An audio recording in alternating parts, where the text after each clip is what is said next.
তুমি যদি খেয়াল করো নাসিরুদ্দিন খান, আমাদের নাসিরুদ্দিন খান, যেটা অ্যালেন স্বপন, মহানগরে সে কথাই বলে নাই, তাই না?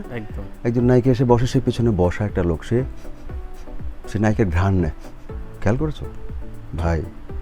এখন যুগ পাল্টে গেছে।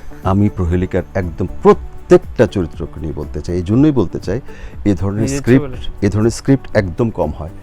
যে আমার চারপাশে যারা দাঁড়িয়ে আছে, নাসিরুদ্দিন খান, রাশেদ মামুন, অপু, সেতু, বুবলির কথা পরে বলছি, এরা আমার চরিত্রকে দাঁড় করিয়ে দিয়েছে একদম। যে যখন আসে আমাকে চ্যালেঞ্জের মুখোমুখি দাঁড় করিয়েছে একদম। এই চ্যালেঞ্জটা অতিক্রম করতে হয়েছে আমাকে। খুবই শক্তিমান অভিনেতা তো সবাই অবশ্যই, তার পাশাপাশি প্রত্যেকে তাদের ড্রিম ক্যারেক্টার পেয়েছে। যেভাবে আমাদের নাসিরুদ্দিনকে পাওয়া গেছে, একদিন আমরা মনে করতাম যে অ্যালেন স্বপনের বাইরে তাকে বোধহয় আমরা কিছুতে হতে পাবো না, কিংবা দেখবো না, কিংবা সে করবে না, কেউ ডাকবে না। এই নাসিরুদ্দিন খানকে কেউ চিনবে না।